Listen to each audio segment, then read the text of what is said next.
Ok, olá, muito boa noite, caríssimos internautas, boa noite, seguidores, membros da comunidade de desenvolvedores do AMBO. Sejam muito bem-vindos a mais um episódio aqui do CDH Livecast. Hoje estamos a realizar o CDH Livecast no sábado. Portanto, é um episódio que foi adiado, não é? Teríamos a oportunidade de realizar no domingo passado, mas em função de de alguns problemas técnicos não foi possível. Então, provavelmente, se você esteve conectado aqui às nossas redes sociais, devas ter te deparado com um vídeo que nós publicamos, não é? Que era o depoimento da Laura, poder convidar para que estejais conectados às 21 horas, nesse caso aqui, nas nossas redes sociais, de modo a termos então esta live bastante interessante, não é? Que promete, ou seja, prometemos aqui sair muito enriquecidos de conhecimento e principalmente entender sobre a questão do mercado internacional, especificamente o Brasil, não é? Enquanto profissionais de tecnologia, temos essa flexibilidade de podermos ter a oportunidade de, a partir de casa, não é, podermos desempenhar as nossas funções. E hoje estamos com o intuito de poder aprender um pouco mais sobre a realidade do Brasil. E nada melhor do que termos alguém propriamente do Brasil, não é, para poder nos esclarecer detalhadamente acerca destes pontos. Portanto, antes de nós começarmos por entendermos sobre como é que é a realidade de trabalhar no Brasil e o que é que nós, como angolanos, não é, precisamos saber, que é o nosso tema principal, vou primeiramente agradecer a todos que têm estado conectados aqui às nossas redes sociais, a todas as pessoas que juntaram-se muito recentemente. Sejam muito bem-vindos. Nós somos a comunidade de desenvolvedores do AMBO.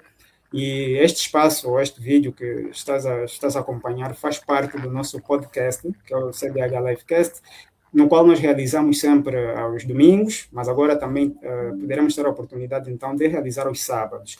Portanto, sábados e domingos pode estar conectado aqui no Facebook ou no nosso canal do YouTube. Já temos várias entrevistas gravadas, então poderás encontrar ali, se perdeste alguma outra entrevista, podes consultar por lá, que já temos várias entrevistas feitas. De realçar igualmente que a comunidade de desenvolvedores do AMBO é parceira da empresa TriCode, uma empresa prestadora de serviços tecnológicos. Portanto, se você estiver a precisar de um site, de um sistema, de um aplicativo, nós recomendamos a TriCode. Pode pesquisar por eles no Facebook, no Instagram ou LinkedIn. TriCode. É só pesquisar. Nós, enquanto comunidade, temos um site alojado no servidor deles e, de facto, o serviço é excelente. Nós recomendamos. Então, se tiveres uma necessidade dessas soluções, sinta-se à vontade em poder solicitar o serviço, que a comunidade recomenda bastante. E ainda nesta senda também, nós estamos portanto, em vésperas de um workshop que vai decorrer no dia 3 de abril, isso no Centro Cultural Manuel Rui. Portanto, estendemos aqui o convite para você que está atualmente na cidade do Ambo ou quer provavelmente deslocar-se para lá. Não, se não estiveres no Ambo, estiveres numa outra província, mas gostarias de participar deste workshop presencial no Centro Cultural Manuel Rui, podes reservar o teu lugar. Nós já publicamos as informações relativamente ao evento ali nas nossas redes sociais mesmo. É só reservar. Tem um contacto também, podes entrar em contacto, reservar o seu lugar, que estamos a contar com a presença de vários oradores e momentos diversos. Então, convidamos que de modo a participares, porque tem uma temática muito interessante, é voltada mesmo para profissionais e estudantes também, né, da área de tecnologia e não só. Então, para saberes mais sobre como é que é esse evento, podes ir para o nosso Facebook, o nosso LinkedIn, ou até Instagram. Podes ir para lá, tem todas as informações e qualquer dúvida que tiveres, podes deixar-nos uma mensagem que a nossa equipe estará ali para responder-te com rapidez e para esclarecer a qualquer dúvida. Prontos. Portanto, hoje estamos aqui com a presença de Laura Beatriz. A Laura Beatriz é brasileira e alguém também que tem se conectado bastante com Angola já há muitos anos. Laura Beatriz, seja muito bem-vinda aqui à CDH, seja bem-vinda a este episódio, Obrigada. primeiramente. Como é que a Laura está? Estamos bem, e agradeço aí, de primeira mão, pelo convite, viu? Que bom, que bom, que bom. Pronto, a Laura está aqui para poder falar-nos sobre o nosso tema, não é? Que é como trabalhar no Brasil, né? Portanto, trabalhar no Brasil, a realidade do Brasil, o que é que os angolanos devem saber? Por que é que se procurou este tema, não é? Porque é facto que trabalhar com tecnologia dá-nos esta primazia de podermos ter a oportunidade, então, do trabalho remoto. Algumas realidades geográficas, o trabalho remoto já é utilizado há muitos anos, mas se nós recuarmos um pouco para o contexto angolano, não é, desde a pandemia, tivemos um surgimento muito grande, portanto, das empresas adaptarem-se aí ao remoto, não é? E dá flexibilidade, então, de poder, estando num país, tu trabalhares para outro país, neste caso, né? Ou o mesmo país, mas não precisar estar presencialmente ali para exercer as suas funções. E é facto que temos estado a ter também o interesse de angolanos, né, para trabalharem em certas empresas no Brasil. Mas que é importante nós também termos alguma noção de como é que é o mercado do Brasil, de modo a se precavermos, não é, sobre alguns pontos que são considerados às vezes até negativos de certos profissionais angolanos, e não só, mas aqui estamos particularmente a falar sobre nós, profissionais angolanos. Então, antes de nós entrarmos exatamente nas questões ligadas a esse tema, eu vou pedir para que a nossa convidada fale, a Laura, neste caso, fale um pouquinho sobre si, não é? Laura Beatriz, a Laura Beatriz é desenvolvedora, é empreendedora igualmente, mas, Laura, como é que tudo começou, né? Desde quando é que a Laura interessou-se por tecnologia? Como é que foi a sua história até chegar ao momento atual que é desenvolvedora, não é? Será que na família teve sempre alguém da área ou também foi uma questão de transição de carreira? Conte-nos um pouco, de modo a que quem está aqui na nossa live ou vai ver depois e não tem essa noção, possa então saber, neste caso. Certo. Então, vamos lá, galera. Então, me chamo Laura Beatriz, eu tenho 28 anos e eu comecei na área de TI, eu comecei a ter interesse por área de tecnologia por um tio. Eu tenho um tio que é analista de sistemas. Então, eu cresci vendo ele mexendo com o computador, na época ele trabalhava com suporte e dava aula, ele ainda não era analista. E eu comecei a aprender ali em torno dos 13 anos, a mexer no computador, ver as peças, ele me falava, me mostrava, e eu comecei a ter muito interesse. E em torno ali dos meus 16 anos, eu comecei a fazer curso. Aí eu comecei dos primórdios ali, né? Seria operador de micro, aquele pacote Office. Comecei a aprender Word, Excel, aí depois eu entrei em suporte técnico e comecei a gostar bastante de hardware. Só que antes de ir para a área de desenvolvimento, eu comecei a estudar sobre cyber. Eu até iria para a área de cyber, mas não curti tanto, sabe? Eu gostava do assunto, mas não era algo que eu via, que eu queria levar para minha vida. E aí eu comecei a estudar desenvolvimento, justamente porque era meu ponto mais fraco. Em TI eu conseguia aprender tudo, mas eu era péssima desenvolvedora. No sentido de, eu tinha muita dificuldade com lógica de programação. No meu primeiro contato, eu não conseguia me desenvolver, eu comecei a fazer um técnico em informática, e quando teve a introdução de lógica de programação, eu comecei a ver que eu não conseguia aprender, sabe? Era difícil, não era algo ali que entrava na minha cabeça de forma fácil. E aí eu comecei a ficar bastante irritada com isso, porque eu sou bem competitiva. E aí eu falei, não, então eu vou focar nisso aqui porque é o que eu tenho dificuldade. Então eu excluí tudo que eu era boa em TI e foquei em programação, até aprender. E aí eu comecei a entender que a minha dificuldade é porque eu tenho um método, né? Um método para aprender. E depois que eu descobri isso, eu finalizei o curso de programação web e comecei como autônoma mesmo, para criar experiência. Então, eu oferecia serviços de website, landing page, blog, e os meus primeiros clientes eram amigos da minha mãe. Minha mãe, na época, tinha um salão de beleza, e eu comecei a fazer site. Comecei a divulgar em marketplace daqui do Brasil, OLX, tem um Facebook Marketplace, então eu comecei a divulgar meus trabalhos, até conseguir a vaga de júnior. Para eu conseguir a vaga de júnior, eu tive que entrar na faculdade, e na qual eu tranquei, eu não cheguei a concluir, eu tranquei a faculdade, e só que eu comecei ali na área de júnior, antes eu fiz estágio, fiz 2 estágios, eu trabalhava de manhã em um estágio, e de tarde eu ia para outro estágio, e à noite eu ia para a faculdade. então acabou pesando muito. Quando eu peguei essa experiência de 2 anos nos estágios, em desenvolvimento, eu comecei com C Sharp, depois eu fui para PHP, foi quando veio a oportunidade de júnior. E pela oportunidade de júnior, eu trabalhar de 8 às 18, era muito tempo. Então eu não consegui fincar com a faculdade, sabe? Alinhar os dois. Aí eu tranquei e eu fiquei 2 anos e meio como júnior. E foi ali que eu aprendi realmente do mercado, né? Comecei a ver algumas coisas. Na época não tinha auxílio de IA, só tinha blog e para você pedir ajuda. Tem alguns mais famosos aí, então era o fórum, eu usava muito fórum e enfrentei muitas dificuldades até eu realmente ali me qualificar como uma boa desenvolvedora. Fui júnior e, por último, meu último contrato como desenvolvedora para alguma empresa, né? Eu sou pleno no momento. E é isso. Uhum. Ok, ok. Ótimo, ótimo, ótimo. E neste caso, Laura, indo dentro dessa trajetória, a necessidade então de, portanto, empreender, desde que momento é que surgiu essa ideia, né? Ou esse desejo de também ter algo seu, tipo ter portanto, empreender propriamente, não é? Desde que momento é que surgiu esse desejo aí do seu lado? Então, eu sempre tive vontade de ser empresária porque eu sempre quis liberdade e flexibilidade.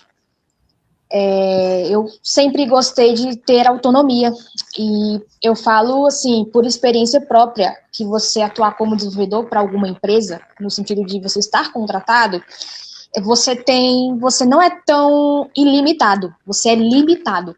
Eu tive experiências em empresas que eles tinham um produto e eu queria melhorar aquele produto, eu dava ideias, mas sempre eram excluídas. Meu chefe falava, não, mas você tem que fazer isso. E muitas vezes eu fiz sistemas na qual eu considerava feio, que poderia ser um bom produto, mas eu tinha a barreira de ter um superior, entendeu? E, cara, isso me incomodava, sabe? Eu sentia que o meu estudo, eu não poderia aplicar ele de forma 100%. Então, para que nós estudamos desenvolvimento para desenvolver produtos, mas para fazer eles de qualquer jeito? Porque vai sempre ter a barreira de um superior não aceitar pessoas que inovam. Eu sou muito fora da curva, eu sou muito criativa, eu penso muito diferente do que a maioria das pessoas pensam. Então, assim, eu queria incluir isso no produto, porque eu acreditava que isso ia dar um diferencial para aquele sistema, mas eu era barrada. Então, eu comecei a ver, falei, cara, eu preciso sair do CLT e preciso ter autonomia, na qual eu virei autônoma. Atualmente, eu não tenho um CNPJ ativo, mas eu sou completamente autônoma. Eu divulgo os meus trabalhos, eu jogo tráfego pago no meu portfólio e vou atendendo clientes que geralmente são empresas, né? Muito difícil eu atender um cliente que é profissional liberal. Então, o meu desejo veio realmente disso, né? De ter autonomia, de poder estudar alguma coisa aqui, vamos supor, lançou uma forma de fazer design de tal maneira ontem. Eu já posso aplicar isso agora, no produto do meu cliente. Porque geralmente cliente, ele tem a ideia dele, mas se você apresentar algo novo, ele é mais liberal nesse sentido, né, de permitir. Mas as empresas não. As empresas, elas bloqueiam muito, eu acho que bloqueiam muito a criatividade do desenvolvedor. Entendeu? Aí veio disso. Certo. Olha, Laura, e há uma curiosidade, há uma curiosidade, neste caso, uma questão que eu vou fazer, que eu ouço muito, né, e não estou muito inteirado relativamente ao mercado de trabalho brasileiro, mas para quem está aqui a acompanhar-nos ou vai ver o vídeo e certamente um angolano que irá querer trabalhar para o Brasil, CLT e PJ, o que é exatamente isso, né? Eu ouço falar, mas coloco-me aqui no lugar também de alguém que quer trabalhar para o Brasil, ouve esses termos e, pronto, não tem a noção do que significa exatamente isso. O que se trata, afinal de contas, o CLT portanto, e o PJ, neste caso? Né? Certo. Então, o CLT, ele é o trabalhador que trabalha de carteira fechada. Geralmente, a gente tem uma carteira de trabalho e ele recebe um salário e mais benefícios. Só que os benefícios, eles são descontados do salário do trabalhador, sabe? Ele não é algo a mais, um extra. Ele é realmente algo que desconta do salário e aí geralmente você não recebe o bruto, você recebe o líquido ali com esses descontos, né? No sentido de alimentação, de transporte e plano de saúde. Por cima é isso. O PJ é pessoa jurídica, é quem abre um CNPJ. Eu não sei na Angola como é que se chama, mas eu acho que alguém já me falou que é tipo NIF, algo assim. Eu sei entre aspas, né? Você abre um número ali, você atua como empresa. Então você não é um trabalhador, você é uma empresa aqui no Brasil. E aí, claro, não tem os benefícios, né? Você paga um imposto para manter aquele CNPJ ativo. Geralmente o imposto ele é em conta, mas ele vai aumentando de acordo com o teu faturamento dos teus serviços. Essa é a diferença. Uhum. Olha, Laura, nós em Angola temos uma certa conexão com o Brasil muito grande, né? Tanto mais que o Brasil, a nível de tutoriais para qualquer coisa, né? Principalmente para a tecnologia, nós facilmente conseguimos encontrar. E pronto, nós, principalmente em Angola, né? Caso queremos fazer um curso, queremos aprender algo, já sabemos que tem sempre um brasileiro que está ali para nos ensinar, para acompanharmos. E pronto, parabenizar os brasileiros por isso, né? Porque no quesito mesmo de criação de conteúdos, principalmente tutoriais, estão em número um, né? Vamos aqui falar para os países falantes do português. E nisto eu quero juntar com uma questão, né? É uma pergunta provocadora, mas todo e qualquer profissional de tecnologia ou não, né, tem noção de que o Brasil, a nível de tecnologia, portanto, é evoluído neste contexto. Mas o mercado brasileiro, né, para os desenvolvedores, é realmente promissor. O que a Laura acha sobre isso, nesse caso, né? Para desenvolvedores, para quem quer começar, principalmente para júniores, como é que é a realidade do mercado? Portanto, é muito agressivo, geralmente os júniores têm muita dificuldade de se integrar no mercado de trabalho. O que a Laura pode esclarecer-nos sobre esse ponto? Certo, vamos lá. Na época que eu comecei, tipo, uns 7 anos atrás, era tranquilo de iniciar. Eu não tive problemas com isso, de ter minha primeira oportunidade como júnior. E meu conhecimento não era lá essas coisas, mas foi um pouco mais fácil, né? Eu tive que estudar bastante, óbvio. Mas hoje, atualmente, eu vejo que o mercado está mais agressivo, sim. Para os júniores de agora, está sendo mais difícil deles conseguirem e o nível técnico eu sinto que aumentou. A maioria das vagas hoje, atualmente, aqui no Brasil, tá para júnior, estão bem poucas e querem mais um pleno. Geralmente as empresas querem mais uma pessoa que sabe se virar, né? Porque também, assim, não concordo, mas sempre vai existir, né? Que para a empresa custa muito parar para ensinar a pessoa que está começando. Mas eu não concordo, porque eu acho que todo mundo tem que ter uma chance ali, né? De se desenvolver. O júnior, ele não vai ser júnior a vida toda, uma hora ele vai evoluir. Eu acho que todo mundo tem que ter uma chance. Nesse quesito, o mercado, depois que implementou agora mais esse mundo das IAs, né? Cloud, ChatGPT, começou as vagas aqui ficar um pouco mais difíceis, entendeu? Para você ser contratado. Eu tenho vários colegas e amigos que estão aí na espera. Eu também tentei por um tempo, ano passado, e fiz muitas entrevistas e não passei nenhuma. E a minha barreira não foi teste, não foi qualificação. Foi realmente porque tinham pessoas com mais conhecimento que eu. Hoje a gente tem, assim, as vagas estão tão ruins que os seniors se candidatam para vagas de júnior e pleno. Acaba que fica muito chato isso, porque você vai perder sua chance por aquele cara que tem um currículo excelente. Então, as empresas estão, assim, se não é por QI, que a gente chama aqui de por indicação, você tem que ser um cara extraordinário, entendeu? No momento tá tendo esse problema aí, de incluir mais júnior. Estão excluindo bastante. E isso é uma coisa, assim, que a nossa área de TI aqui, ela não é regulamentada. E deveria ser justamente por isso. Porque eu acho que deveria dar chance para todo mundo, sabe? Sim, sim, realmente. Exato. Olha, Laura, nós ainda não entramos nas questões propriamente sobre os angolanos. Estamos aqui a fazer algumas questões para entender, afinal de contas, como é que é o mercado brasileiro e já começamos a entender aqui que há alguns detalhes que, pronto, requer mesmo, requer bastante experiência, neste caso, principalmente atualmente com esse, o avanço das inteligências artificiais, né?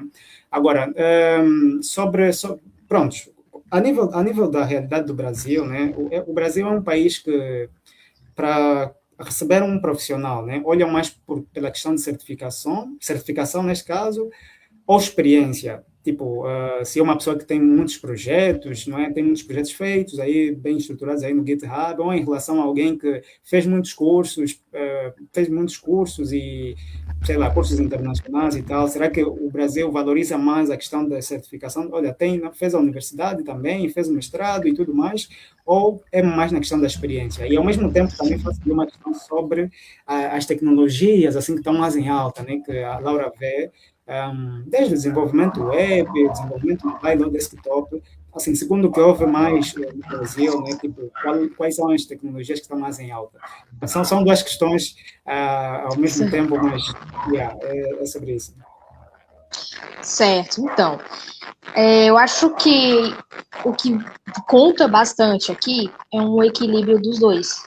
No caso, a faculdade faz muita diferença para você entrar numa boa empresa, porque as vagas que geralmente não pedem a faculdade, assim, não geralmente, não generalizando, não são muito boas, mas tem suas exceções. Então, no caso, acho que a faculdade faz todo o peso. Mas se você fosse candidatar para uma vaga que necessariamente não pede ali teu ensino superior, a experiência no quesito de projetos que solucionam a dor de alguém é muito levada em conta. Eu sempre falo isso, falava muito isso na época que eu gravava conteúdo para o YouTube, sobre a questão do pessoal que é dev, eles criarem algo que soluciona uma dor de um público. Que é quem tem esse perfil geralmente é o quê? O empreendedor. O empreendedor que está empreendendo em um negócio digital, ele empreende em quê? Solucionando a dor de um público, a dor de um nicho. Então, o desenvolvedor não é muito diferente. Se você criar projetos que solucionam um problema e mostrar o seu método para conseguir aquilo. E o pessoal costuma muito fazer o quê? Pegar cursos, copiar códigos e sempre criar clone de certas coisas. E isso é uma coisa que não leva muito em consideração para as empresas. Se eu fosse contratar alguém, se eu vejo um portfólio com clone de telas de alguma coisa, eu não levo em consideração. Mas eu prefiro levar em consideração um projeto que, assim, por exemplo, não vai estar 100% perfeito, mas é uma ideia diferente, é uma inovação, sabe? É algo que ele pensou e ele documentou toda aquela estrutura, entendeu?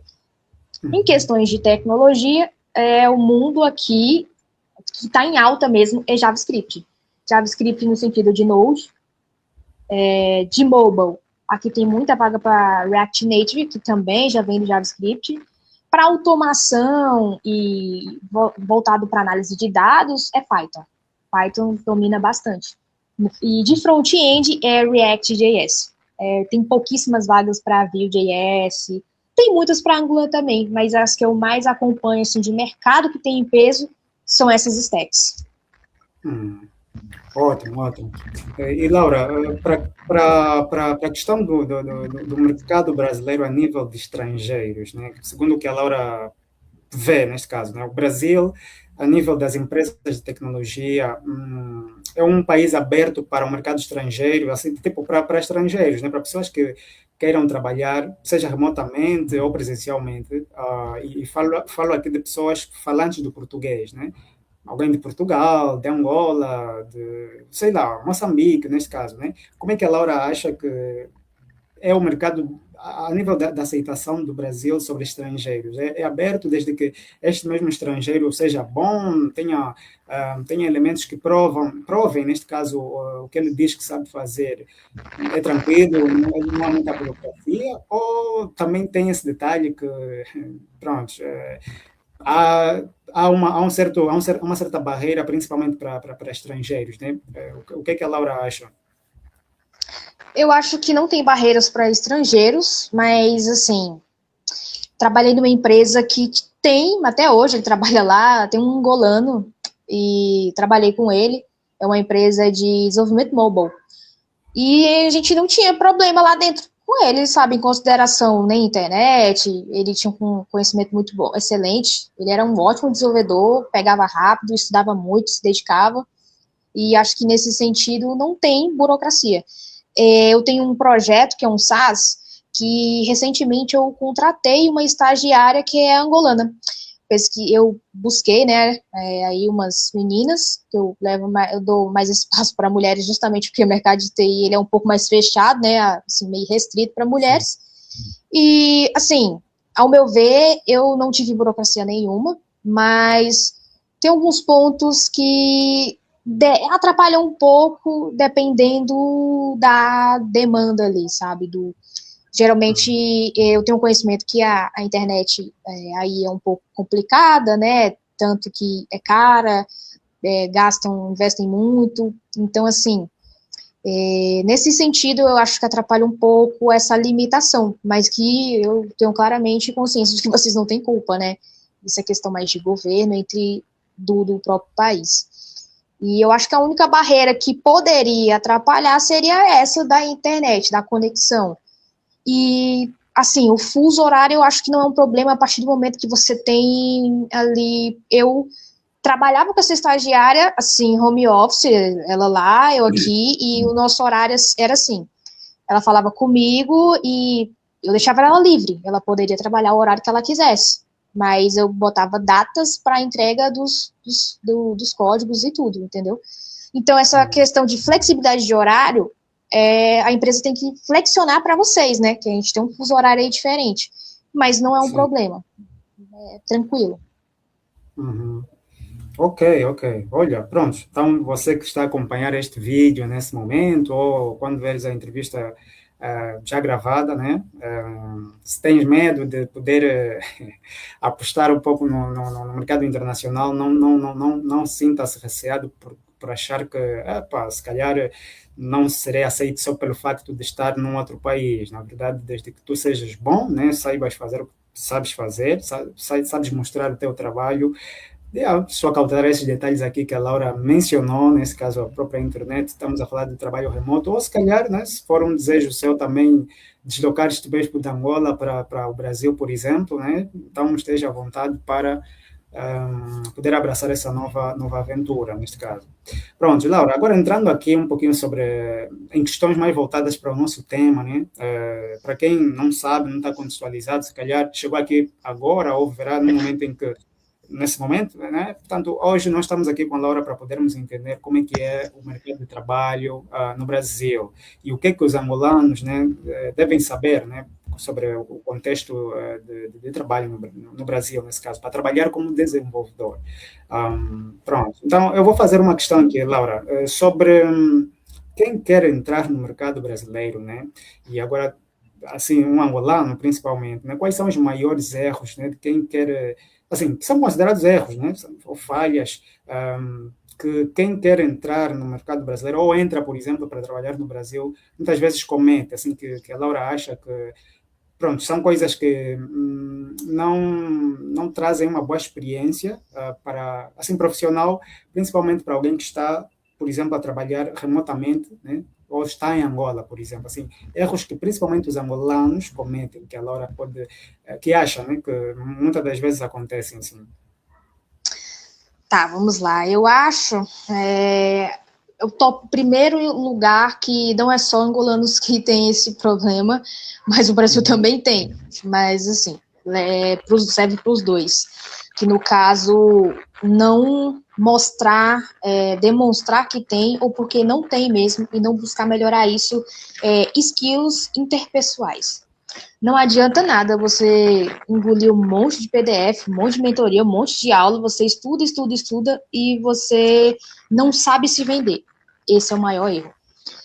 Você tem que saber, eu acho que o básico ali de oratória, você saber falar de você saber se apresentar, você saber trabalhar em equipe, entender que tem outras pessoas com outros pensamentos, com outros costumes. Então, as empresas aqui no Brasil têm esse lance de cultura e elas levam isso muito a sério no momento de recrutar para trabalhar aqui. Então, esse ponto muitos erram, tanto os brasileiros aqui quanto os angolanos aí. não sabe, acha que é só tipo, vou mandar meu currículo, se ela viu que eu sei aquilo, é isso. E não, eu não acho isso legal, e eu vou dar sempre assim, uma atenção maior para quem sabe falar bem, demonstra interesse, é uma pessoa proativa, é uma pessoa que se mantém atualizado, mas em contexto tenha skills interpessoais. É uma pessoa que sabe se desenvolver, é uma pessoa que sabe ali se comunicar. Então a comunicação ela é o primeiro lugar ali que você tem que ter, e é um erro muito comum das pessoas. De qualquer desenvolvedor ali, o pessoal tem essa mania de estereotipar a nossa área, né? A gente tem que ficar trancado no quarto, no escuro, ser tipo o Mr. Robot. Mas isso ali é só em série, gente. Não sejam daquela forma. Você tem que saber se comunicar, saber se vender e saber trabalhar em equipe. Porque programador é uma área que você trabalha com outras pessoas, em conjunto. Pode não ser outros desenvolvedores, mas vão ser designers gráficos, vão ser alguém de banco de dados, que a empresa geralmente tem só uma pessoa para isso, vão ser pessoas de publicidade. Então, você vai trabalhar em conjunto com outras pessoas. Então, skills interpessoais, elas estão ali em primeiro lugar, que a galera deve focar e não cometer esse erro de não ter, entendeu? Desenvolvido.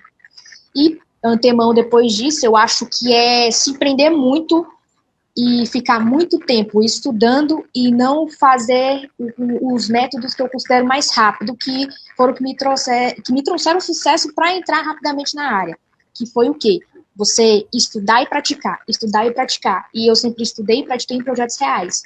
Então eu via uma aula e eu aplicava aquela aula em algum contexto de algum projeto que eu tinha ideia, que eu desenvolvi ideia.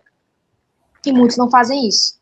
Eu cansei de pegar GitHubs em processos aí de recrutar até para atuar comigo em freelancers, que eu costumo chamar muitas vezes eu chamo sim, outros devs para fazer projetos comigo, e aí eu olho o portfólio e tipo é um monte de clone de tela, sabe, é uma coisa que não está muito bem organizada, não está apresentável, e é códigos que são vindos de aula. Então, assim, como é que ele vai conseguir me provar que ele sabe se eu vejo que o código ou foi a IA que fez, atualmente está nessa, o pessoal pega muita coisa de IA e deixa lá, ou a pessoa copiou de um curso, sabe? Não é desmerecendo o estudo, porque conhecimento é poder, conhecimento é valioso, mas é o que você faz com o seu conhecimento. E tem gente que não sabe, não entende, sabe? Geralmente eu acho que é o medo. A pessoa tem tanto medo de fracassar como deve, de achar que não é bom, a gente tem muito esse negócio de auto se sabotar na área. Então ele prefere o quê? Que o código do outro, já que funciona, ele vai fazer igual. E isso é um erro, sabe? É um erro que eu acho que não se deve cometer. Eu acho que são os dois únicos pontos ali que realmente atrapalharia, sabe? Como desenvolvedor, conseguir emprego aqui e você atuar de fato. Ok, ótimo, ótimo. Olha, Laura, um comentário, por exemplo, o mercado português, o mercado de trabalho português, segundo o que nós ouvimos bastante, principalmente para quem quer trabalhar como desenvolvedor ou área de tecnologia, exige-se muito o inglês, apesar de ser um país que fala português, mas o que se vê nas vagas é que pedem bastante o inglês, num nível pelo menos aceitável, né? Pronto, que a pessoa consiga se comunicar minimamente. Mas a nível do Brasil, né? Portanto, essa questão sobre a questão do inglês, é algo muito exigido, né? Pronto, é um país que fala português como nós, e a nível de portfólio, não é? Muitas vezes os programadores ou profissionais, principalmente da nossa área, né, não têm um portfólio e tudo mais. O que é que a Laura pode aconselhar sobre o que é que tem que se ter num portfólio, apesar de já ter comentado portanto, muitas vezes colocam simplesmente clones, mas só para reforçar, não é? A nível do inglês, o Brasil é um país que, a nível das empresas, solicitam muito que se alguém que está para trabalhar lá tem que ter um domínio do inglês, ou isso depende se a empresa é internacional. E a nível de portfólios, o que é que a Lara pode aconselhar do que é que tem que ter num portfólio de um angolano, né, de um profissional angolano, ou um profissional de tecnologia que tenha de ter. E pronto, e a nível de currículo, né, o que é essencial num currículo ter? O que é necessário, portanto, a pessoa especificar para um currículo, né? Porque nas vagas a pessoa tem que mandar aí o currículo, mas muitas vezes as pessoas colocam informações demais ou informações a menos que a pessoa, se calhar depois o recrutador fica confuso, né? Sobre o que de facto a pessoa faz ou não. Então, se Isso. puder fazer aqui um pequeno esclarecimento, né, relativamente a essas questões sobre o idioma, sobre o que tem que ter ou não no currículo e também sobre a questão do portfólio, né, afinal de contas, o que é essencial ter, só para esclarecer também aos nossos internautas, Laura. Certo. Então, questão de nível de currículo, as pessoas colocam muitas informações de onde ela mora e tudo, sendo que isso de dados pessoais ali é o básico, sabe? Que a empresa quer saber. Teu nome, sua idade, de onde você é, e é isso. Tem gente que bota muitos dados. É interessante botar em um certo espaço, mas não dá tanto destaque para e-mail, tem gente que bota Instagram, LinkedIn, sai enfiando um monte de rede social. E aqui, né, as empresas usam muito a IA para fazer análise de currículo, e aí é que quebra. Tem gente que faz currículo com muito detalhe, com muito design, e isso atrapalha a leitura do RH que usa a IA para ler, entendeu? Aquele candidato, o currículo daquele candidato. Então, eu acho que tem que ser menos falando de você, mas mais falando do que você sabe fazer e o que você fez, entendeu? Sempre.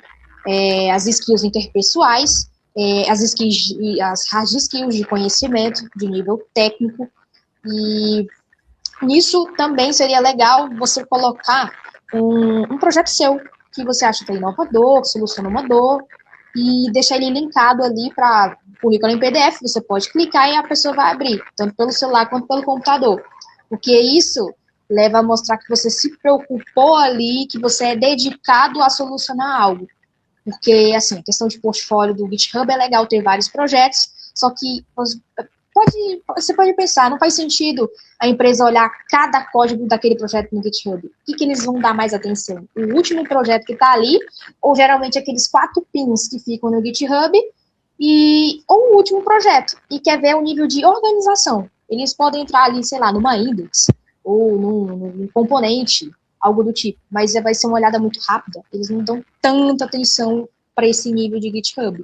Mas para o currículo, sim, porque o currículo é uma forma, é a tua apresentação, é o que você sabe, o que você domina, as skills interpessoais e a faculdade, né, se faz cursos ou algo do tipo.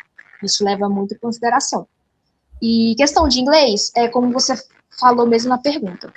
As empresas aqui no Brasil, que são internacionais, elas vão cobrar ali, no mínimo, um inglês intermediário. E, geralmente é conversar, né? Conversação e leitura. E outras empresas vai fazer um diferencial, sim, você ter um inglês básico. Porque, geralmente, as documentações de desenvolvedores, elas estão em inglês. Por mais que tenha o português, mas não são todas.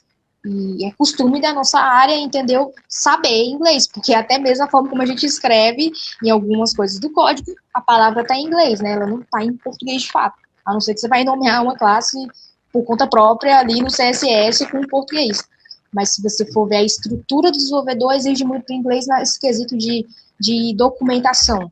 Então, tem empresas que cobram isso, no sentido de você saber leitura do inglês básico, voltado para algo ali de documentação para você aplicar nos projetos daquela empresa, quando ela é bem nacional. Mas quando a empresa não atua prestando serviços só para o Brasil, atua para outras, para fora, sim, eles vão pedir um inglês avançado. E o inglês avançado é saber conversar e saber ler.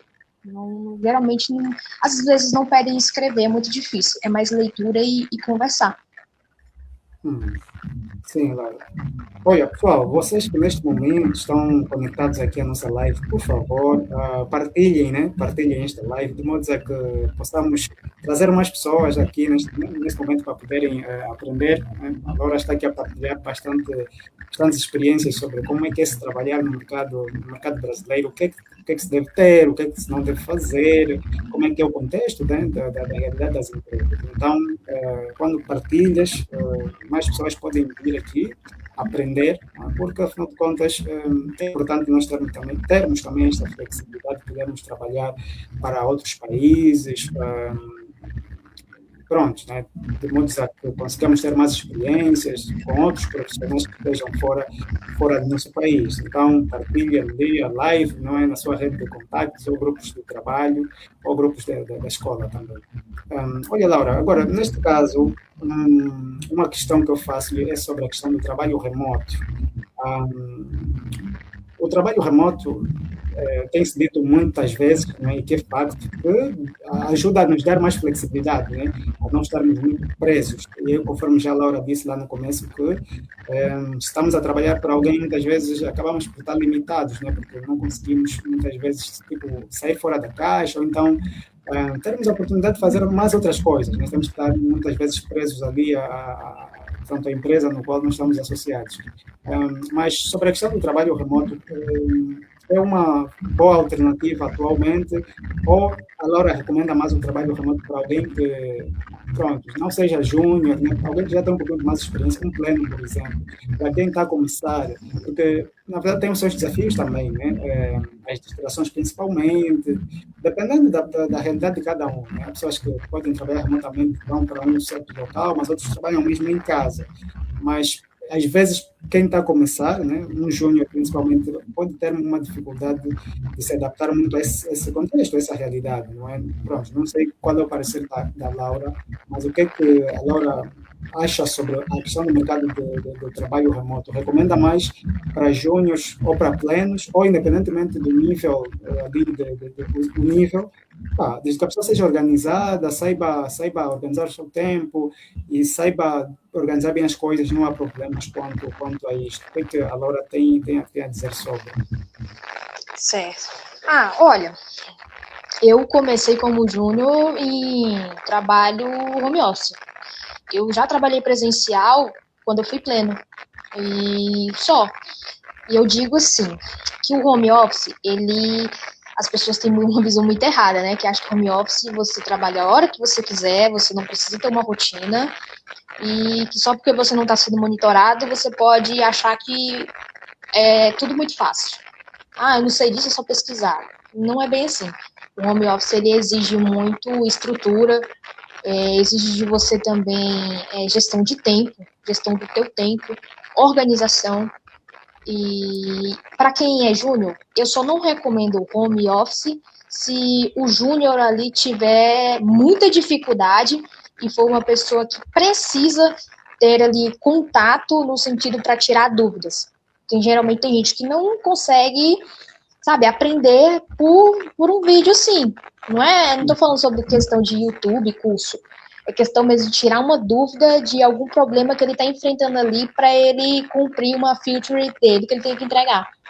Então, assim, o home office, eu senti que eu não poderia contar muito com a ajuda do meu chefe para muita coisa. No começo ele me ajudava bastante, mas depois ele começou assim, porque ele ficava com muita demanda. Então, assim, eu tive que me virar muito sozinha. Então, assim, se eu fosse uma pessoa que eu necessitaria ali de um contato físico para retirar as minhas dúvidas, eu fosse uma pessoa que eu não conseguia solucionar isso de forma nenhuma, assim, à distância, é para isso que eu recomendo o presencial, quando o júnior, a pessoa ali tem uma dificuldade, sabe? Nesse quesito de buscar a solução, e a solução precisa estar ali do lado da pessoa para entender e agir.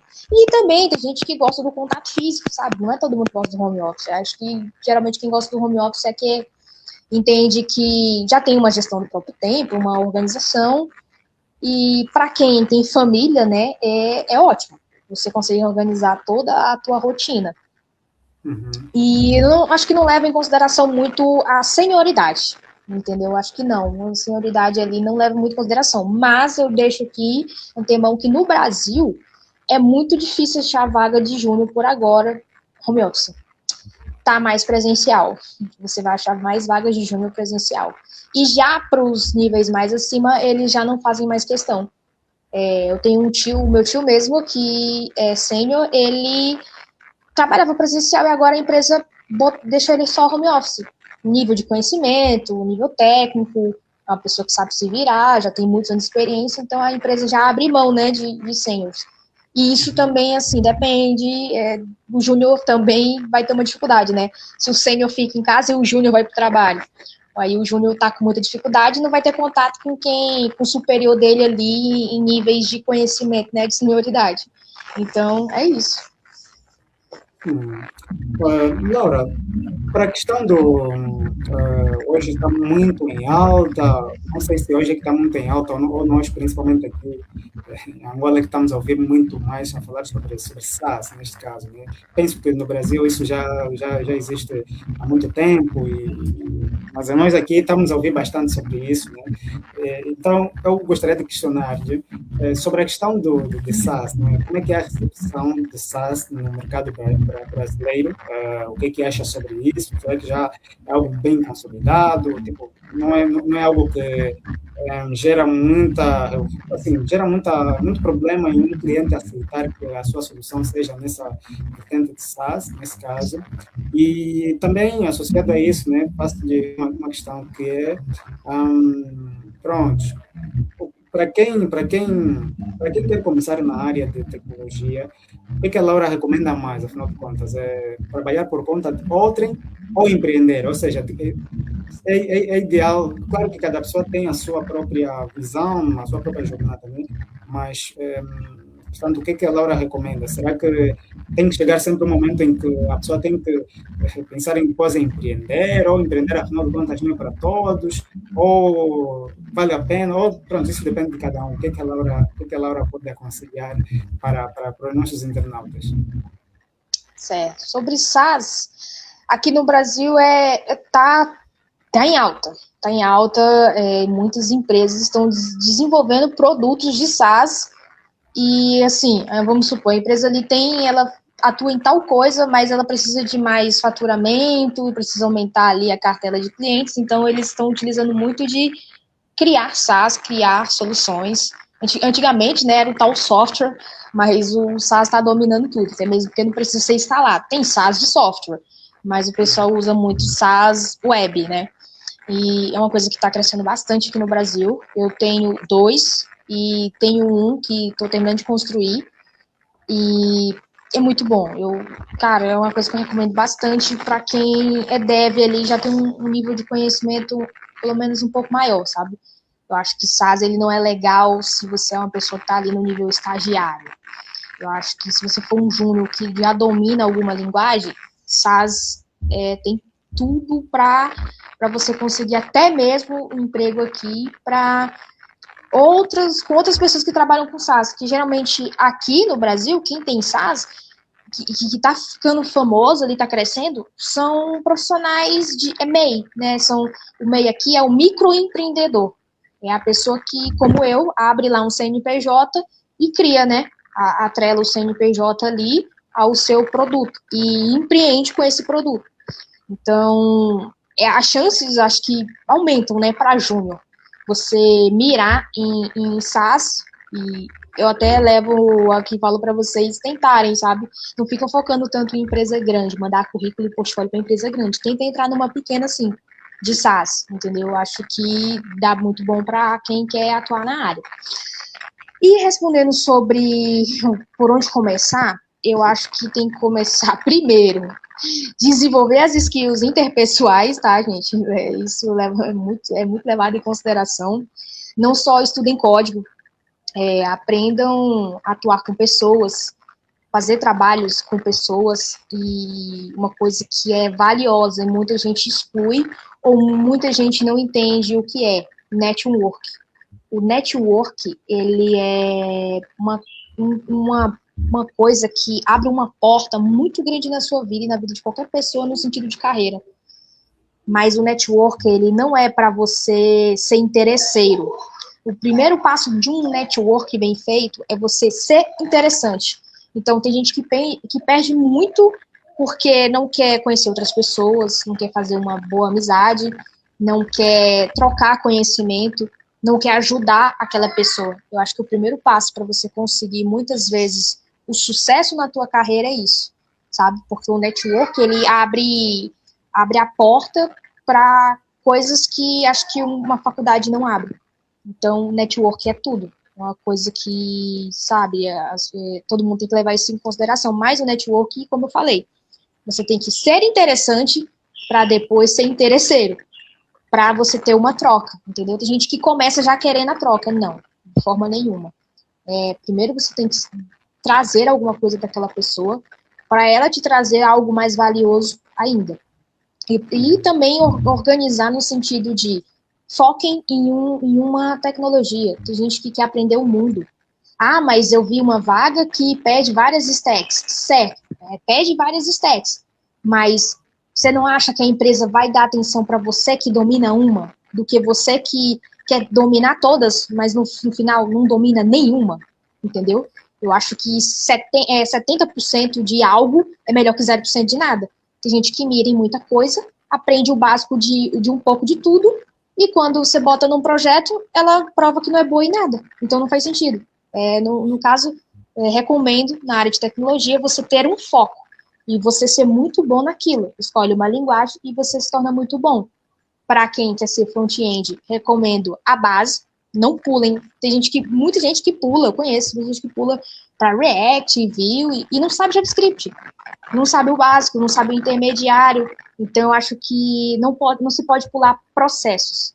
Para tal área, tem processos. O que mais tem na internet é passo a passo de como atuar como front-end, como atuar com back-end. Então, você começa ali de baixo para ir subindo cada escada, entendeu? Dependendo de qual área você vai escolher.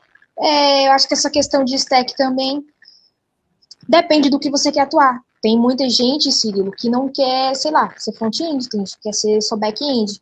Tem gente que não quer ser back-end de sistema web, tem gente que quer ser back-end para um sistema, para um software, ou para mobile. Então, aí as stacks, elas vão dar uma mudada. Então, assim, nesse quesito, você tem que saber aonde você quer atuar, o que tipo de produto você quer fazer. E aí você buscar tecnologias que estão em alta, mas não excluir as que não estão, porque pode ser que você consiga emprego no diferencial. Vamos supor, Vue.js. Muita gente não aprende Vue.js excluindo, tipo, quase ninguém usa isso. E aí vai ver, tem uma oportunidade ali batendo na tua porta para Vue.js, e que não tem ninguém se candidatando. Então, muitas vezes não é legal seguir a manada. Muitas vezes pode ser que para o teu perfil você tenha que seguir um caminho diferente. Sim, sim. Olha, só, vou escutando ali do outro lado, né? Estamos a ter aqui basicamente uma consultoria gratuita, né? Estamos a aprender muito. Sim. E aqui muitas dicas muito boas. Pronto, vamos tomar nota, vamos aqui pegar esses pontos para que nos sirvam mesmo de lições, né, porque elas aplicam-se tanto para quem quer trabalhar para outrem, né, neste caso, ou para quem quer trabalhar por conta própria e tudo mais. Então, estamos a ter aqui conhecimentos muito importantes, vale a pena nós acatarmos, né, e seguirmos simplesmente.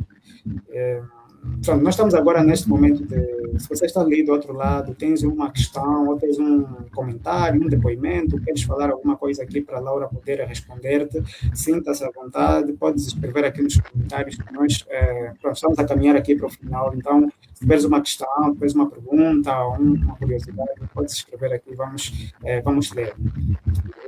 Pronto, Laura, e falamos aqui muita coisa, principalmente ligada para pessoas que querem trabalhar por conta de alguém, né, neste caso.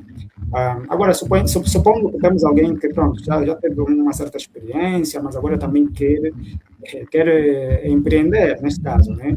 Quer também ter o seu próprio produto, o seu SaaS, no caso, a sua SaaS startup. Então, um conselho assim, para ter sucesso nessa vida de empreendedorismo, neste caso. Na realidade, é um desafio também, né? Principalmente para quem está a começar sem muitos investimentos, não tem um apoio grande, tem os seus desafios nesse caminho. E muitas vezes as pessoas, depois de um tempo, quando veem que está muito difícil, acabam por desistir. Mas, assim, a nível de conselhos para quem quer começar a empreender, né, ou para ter um negócio dele próprio na área de tecnologia, mas para que tenha sucesso, tenha êxito, principalmente não desista, porque não é nada fácil. Qual é o conselho que a Laura gostaria de deixar para estas pessoas? Certo. Olha, o melhor conselho que eu dou, que por experiência própria, foquem nisso, sério. não desistam. Como você mesmo falou, é muito difícil. É difícil, é doloroso, exige muito sacrifício. É uma coisa assim que, quando eu entrei, eu achava que ia ser muito fácil, porque os coaches, eles vendem muito isso. Então, assim, galera, menos coach e mais mão na massa. Empreender realmente não é para todo mundo. Não é, porque, assim, pode ser que seu produto não seja bom, pode ser que seu produto não esteja no nicho certo, pode ser que o que você esteja mirando não vai dar certo, e aí tem gente que aposta tudo numa coisa e pelo simplesmente fato de não dar certo, desiste. E tem gente que acha que não existe sacrifício, mas o começo de todo negócio exige sacrifício. Você vai ter que mudar teu ambiente. Muita gente acha que isso é papo de coach, esse lance de mindset, mas não é. Você tem que mudar o teu ambiente, você tem que estudar, você tem que usar as ferramentas que você tem. Tem muita gente que quer começar gastando, investindo horrores. Não, galera, usem tudo o que tiver na internet que seja gratuito. Não comecem colocando todo o dinheiro que vocês têm num negócio, porque vocês ainda vão estar naquela fase de MVP. Sempre tem que começar pelo MVP. Um mínimo produto viável precisa do MVP.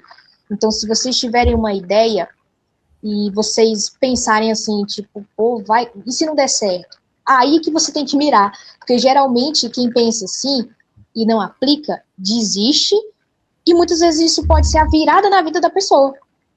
Então, por experiência própria, eu criava, eu tive uma ideia de negócio na área de automação para o WhatsApp.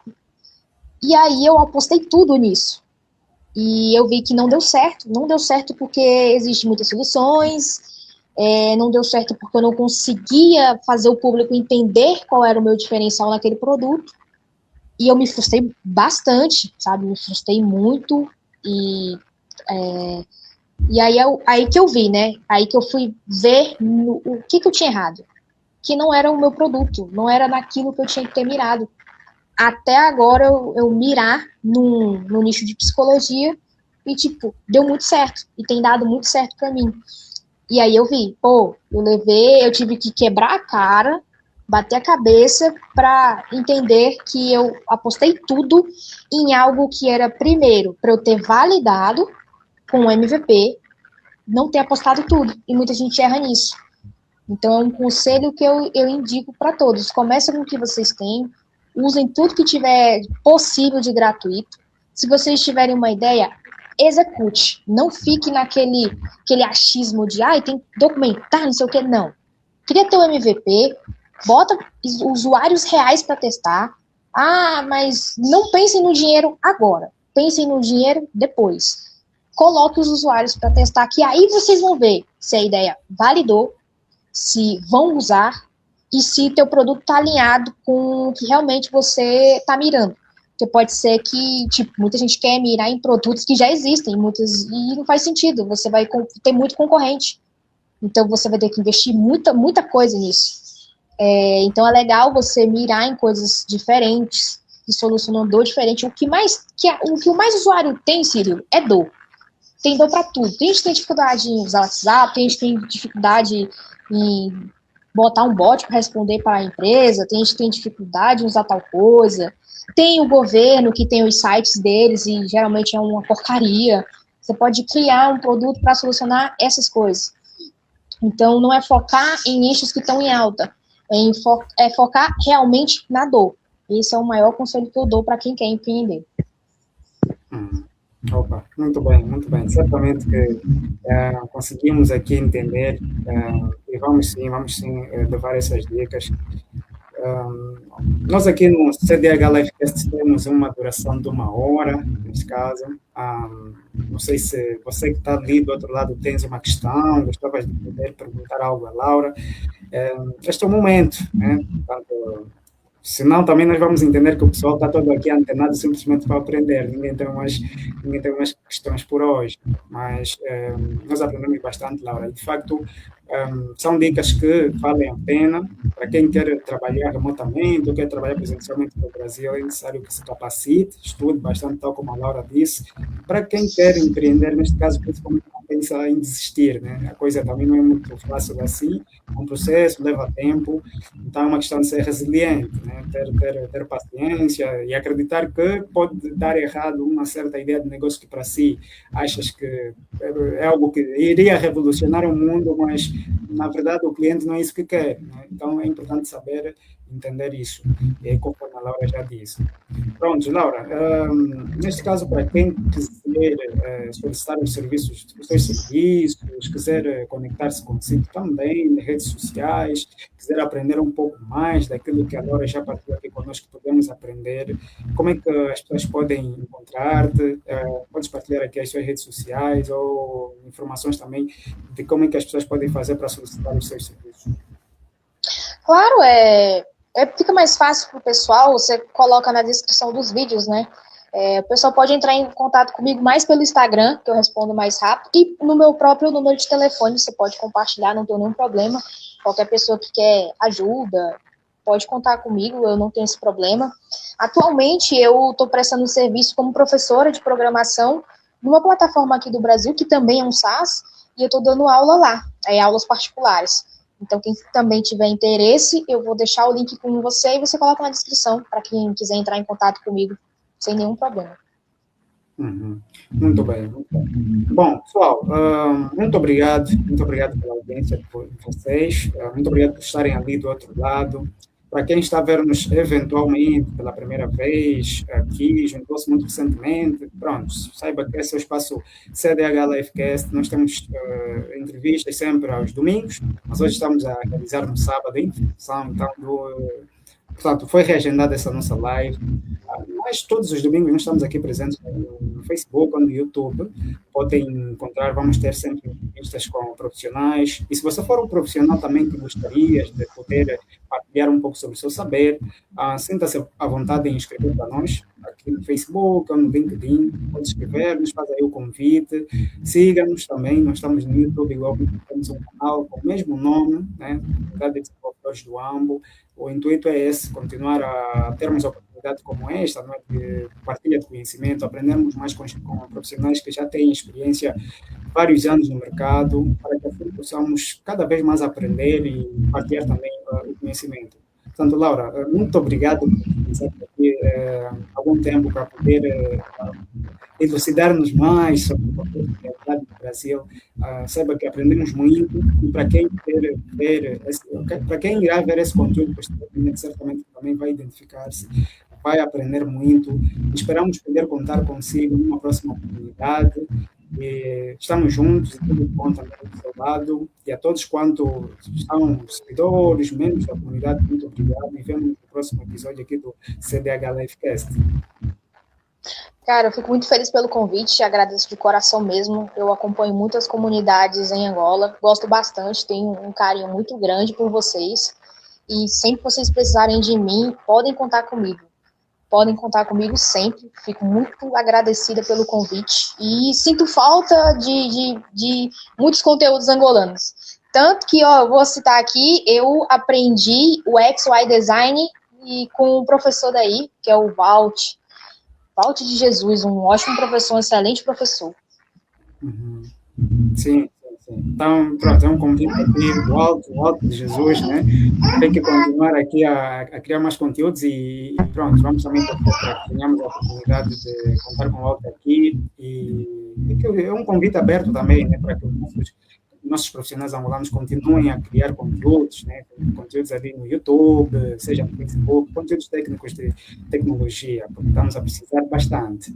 Então, pessoal, muito obrigado. Contamos convosco no próximo episódio aqui do CDH Livecast. Um abraço, estamos juntos. Tchau, galera. Abraço. Tchau.